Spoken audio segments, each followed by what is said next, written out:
Now it's time for Call the Floor with Elliott Schechter. Elliott Schechter is the poker room manager for Rivers Casino in Schenectady, New York. He joins us each week to say how he would rule on situations that come up in your games, and he's with us again this week. Elliott, how's it going? Pretty well, Joe. Things are good. We finally are getting some spring weather, 74 degrees and blue skies. Can't beat it. That's pretty nice. I'm from Kansas originally, so I love a good thunderstorm, and we've had quite a few of those around here lately. And when you can have some of that deep thunder, it's just takes me back home a little bit. Nice. Well, this week we have a call the floor that this one actually we're going to be talking about a hand from this session in hand of the week as well. Vincent Ferrigno sent this in. He sent in the hand of the week, and then on Ante Up Fans Facebook page, that's a mouthful. Say it 5 times fast. Hurry up now.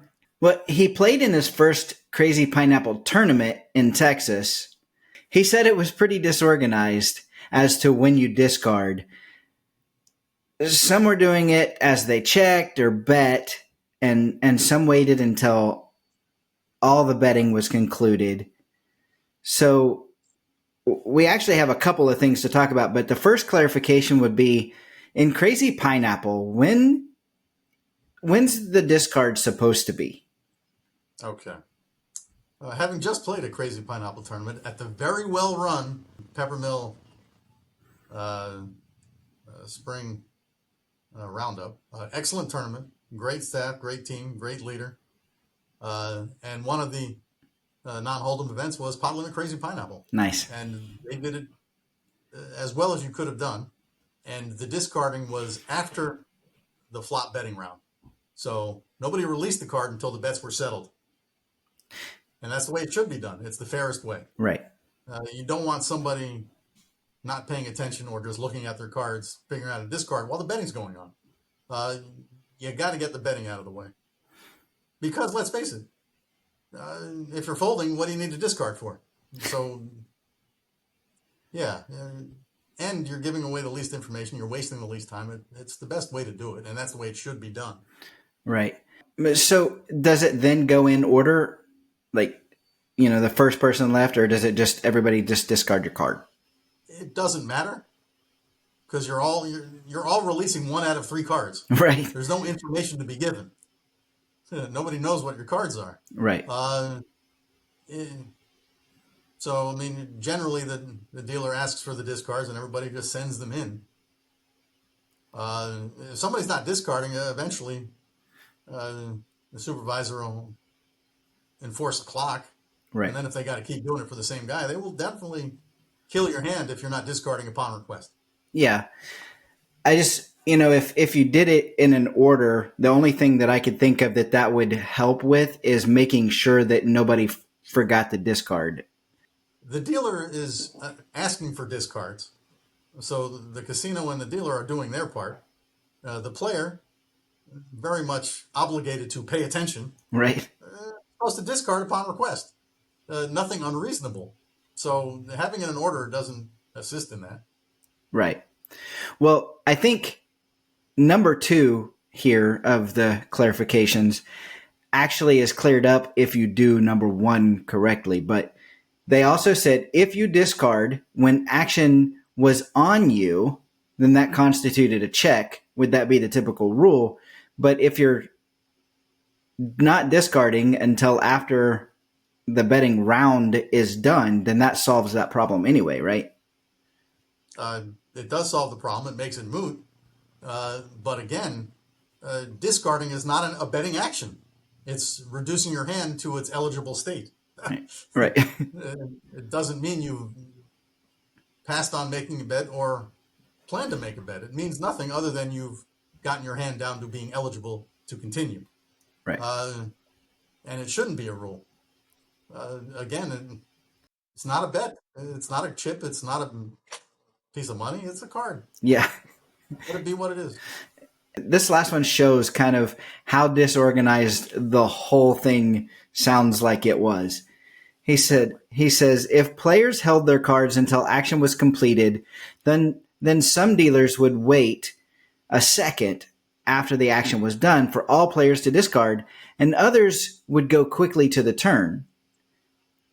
Once the turn came out, if you had 3 cards, your hand was dead. And some players tried to benefit from this to win the pot.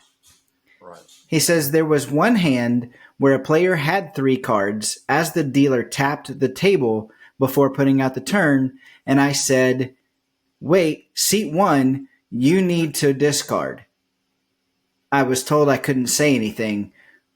Was I in the wrong, or is it unfair for players trying to win because a player didn't discard? The unfairness is the players trying to win because somebody else did not discard upon request. Right.